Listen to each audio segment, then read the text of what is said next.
สำหรับคลิปนี้เนาะคลิปนี้ตุบังสิมาแนะนำวิธีการแก้ปัญหาการปริ้นออกมาแล้วก็มันบ่เต็มห้องมันบ่เต็มห้องบ่เต็มแบบใดบัดนี้นะลองมาเบิ่งตัวจริงเนาะลองมาเบิ่งเลย เพราะว่ามี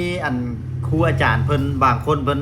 ว่าพิมพ์ออกมาแล้วก็มันตัดด้านลุ่มนี่มาเบิ่งตุบังสิมาให้เบิ่งเนาะอาการของมันก็เป็นแบบนี้หลายคนเพิ่นถามเข้ามาเนาะมันมีปัญหาเรื่องการที่ว่าเขาปริ้นออกมาแล้วมันบ่เต็มทั้งที่เขาปรับเป็นขนาด JAC แล้วเพิ่นว่ามันจะเป็นแบบนี้ตุบังสิมาอธิบายให้เบิ่งนะมันจะเป็นแบบนี้เนี่ยมันจะเป็นแบบนี้มันขาดเคินทางนี้นะและก็ขนาดทางนี้จะใหญ่ใหญ่กว่าแล้วก็ขนาดข้างทึงนี่จะเป็นยกตัวอย่างมาทางนี้เป็น3เซนติทางนี้เป็น2เนาะทางนี้เป็น1ทางนี้เป็น4มันจะบ่เท่ากันนะคือทางนี้จะเป็น1ทางนี้จะเป็น2ทางนี้เป็น3เป็น4แบบนี้มันขนาดมันบ่เท่ากันทั้งที่เฮาปรับเป็นขนาด JAC แล้ววันนี้ตุบังสิมาแนะนำวิธีการปรับแต่งนะตุบังสิมาแนะนำวิธีการปรับนั่นนะให้ทุกคนมาอยู่ที่ออฟฟิศเนาะแล้วก็ลงมาอยู่ที่ Word Option แล้วก็มาที่ Advanced เนาะแล้วก็มาที่เลื่อนลงมาที่คำว่า Print เนาะคำว่า Print ตัวนี้นะในเทปตัวนี้นะมันมีเครื่องหมายคำว่า Print ตัวนี้และกลับมาเบิ่งมันมีเครื่องหมายติ๊กJAC นี่มันจะล็อก JAC เนาะมันจะล็อก JAC ตัวนี้ไว้ผู้ใดเบิ่งบ่เห็นจะแจ้งเพราะปัจจุบันบ่ได้บันทึกภาพหน้าจอกันเลยใส่โทรศัพท์ถ่ายใส่โทรศัพท์เครื่องเดียวนี่แหละเพราะว่ามีคนนึงเพิ่นถามว่าตุบังอยากเฮ็ดช่อง YouTube นี่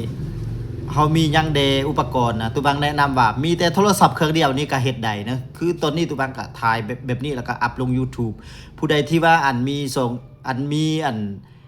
ช่อง YouTube นะใส่แต่โทรศัพท์เครื่องเดียวถ่ายก็ได้คือกันแล้วก็บัดนี้สิบ่เว้าหลายเนาะเว้ายาวกันก็เป็นแบบยาวแล้วก็เอาเครื่องไม้ติ๊กตัวนี้ออกผู้ใดที่ว่ามีเครื่องไม้ติ๊กอันใดก็แล้วแต่อยู่บนปริ้นตัวนี้นะให้ไม้ติ๊กตัวนี้ออกแล้วก็ลงไปบันทึกโอเคตัวนี้เนาะนี่โอเคซ้ำนี้แล้วก็ไปปริ้นเบิ่งบัดนี้นะ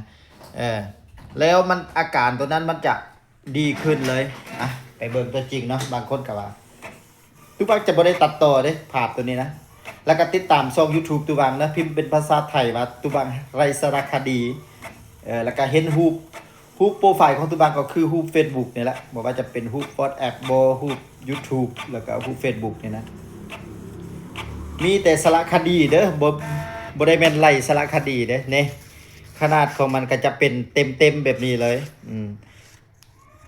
เป็นแบบนี้เนาะต่างจากปริ้นแรกที่ว่ามันมีปัญหาที่ว่าทุกครูอาจารย์เขาถามมาหลายคนกับถามมาแบบนี้แต่ว่าตัวนี้เป็นต้นที่ปัจจุบันแก่แล้ว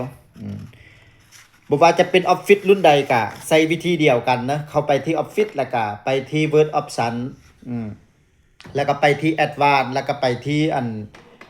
Print เอาเครื่องหมายติ๊กJAC ออกไปแล้วก็แล้วเลยผู้ใดมีปัญหายังอยากถามเกี่ยวกับออฟฟิศก็ถามตุบังใดเนาะบอกว่าจะเป็นเครื่องปรินเตอร์มีปัญหาแนวนี้แนวนั้นก็ถามใดตุบังพร้อมแนะนำให้เนาะโอเคคลิปนี้ก็จะจบแต่ซ้ำนี้